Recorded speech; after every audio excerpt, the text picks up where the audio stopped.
lot of students today try to, plan it all out and have an intention of here's where I want to be versus, taking what needs to be done.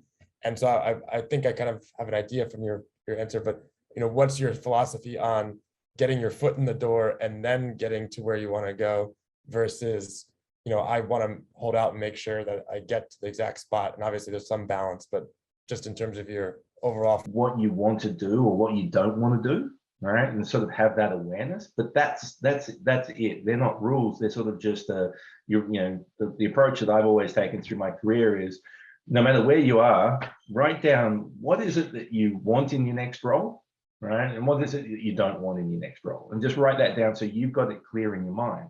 And then because it's clear, when the opportunities present themselves, you'll know it and see it, right? Because the most important thing is how you react in the moment that the opportunity presents itself, right? Now, if you're sort of, narrow in your sort of field of focus, right? And you haven't given yourself the possibility of, all right, well, let's go in that general direction, right?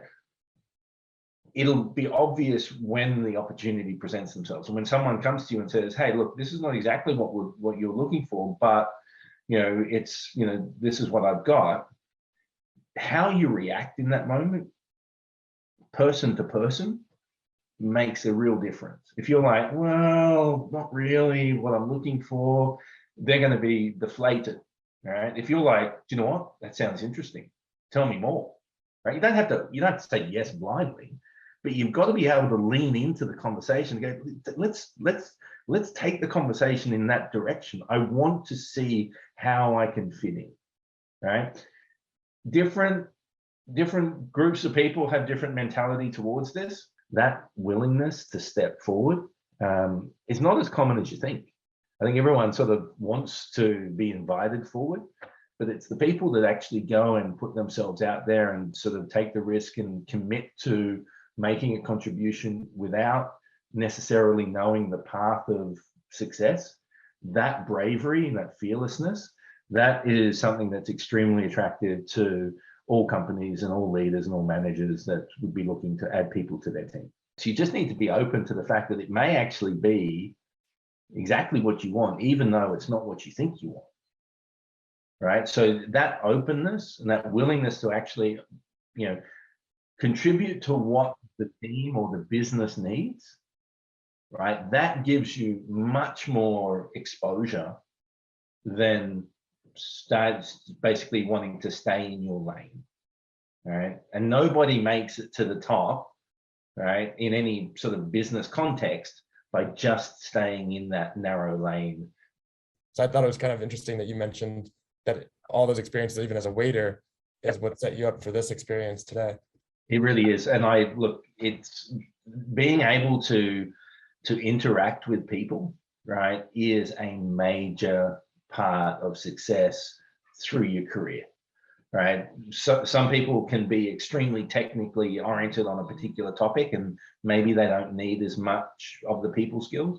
But if you want to have an impact in business, if you want to be in a leadership role, if you want customers to trust you year after year and do business with you, you have to have those people skills. So anything that sort of helps you be able to deal with different personalities simultaneously, which is what we do in companies, anything that helps build that skill set is extremely valuable in the long run.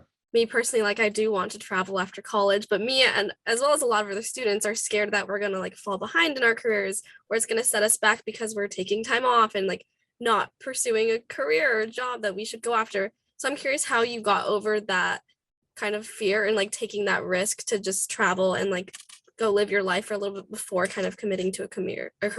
In the grand scheme of things is something we spend a lot of time on, but you're not going to look back on your life and sort of, regret that moment. You'll probably regret not going and doing the things that you wanted to do, because especially, coming out of university, this is the time where you have all the freedom, flexibility, and the least amount of responsibilities, right? Take full advantage of that. Enjoy yourselves, try different things, be willing to fail or to realize I really don't like this, and then get out of it the right way.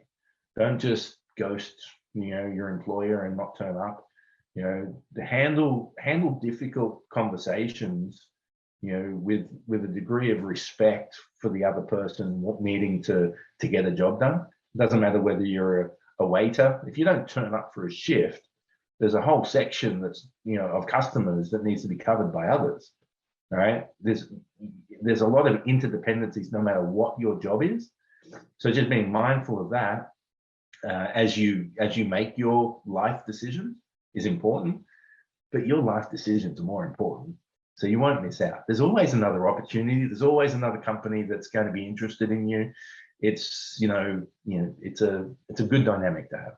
So I'm wondering how, when you first started these companies, how you integrate yourself into that culture and kind of establish your presence, as like you've just arrived. Obviously, you don't have the amount of power and authority you would having worked there for a long period of time, but you have established kind of like, this is who I am, this is what I'm going to take when you get to these companies. So how you kind of go about that? Early 2000s, I didn't really have that much experience, right? But for me, common sense goes a long way. And I looked at the situation, I looked at how busy everybody is, and I looked at some of the decisions that were being made, and I realized that a lot of it's common sense, right? And the team's so busy, they want you to make a decision, right? And everyone's making up what they think, even now, right? When I just make a decision, it's what I think. It's not what I know, right? Now, my experience in many cases gives me enough, evidence to feel confident in my decision, and that's where the difference is. When you're earlier in your career, you don't have all the evidence, right? But your intellect, your common sense, a lot of that is what is the right decision.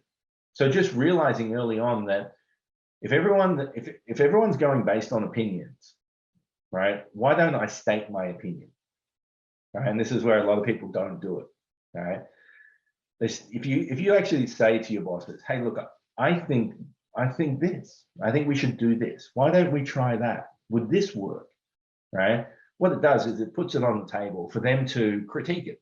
Right? A little bit nerve-wracking if you don't, if you're not an expert in it. But by doing that, they're either going to say yes, right? That makes sense. Let's go do it, which means you were right with your instincts.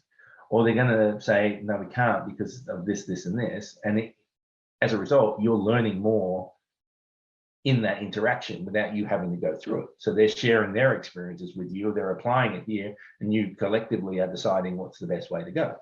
There's a one quality that stands out to you when you're looking to hire kind of entry-level workers or early career? Yeah, so I would, to me, the fearlessness, it's the bravery to step into things is what I look for, right? Because there's so much at the beginning of your career that you just don't know, you don't know. Being willing to actually step into it, right? And be uncomfortable with the fact that you don't know and that you've got to figure it out and you've got to ask the right questions and, sort of accelerate your understanding in order to come to a solution. That attribute, right, is to me key. So there's fearlessness and flexibility. It's not very few people have the perfect career that's exactly what they said that they wanted and it plays out that way. To be flexible, contributing the way that business needs or the team needs or the customer needs, not well, I want this. Those that are self-obsessed in their conversation around, well, I want this, and I want to know this, and I want to know that doesn't go well with me.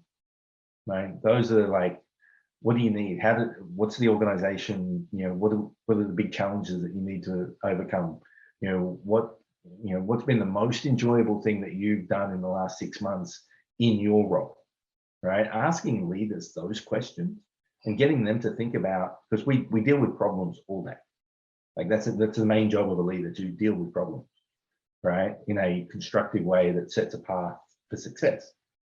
So when you're interviewing, is asking those questions that have them reflect on why they're here is going to give you better insight into, is this the type of environment that you want? It builds rapport with the person a lot easier because everyone loves talking about themselves.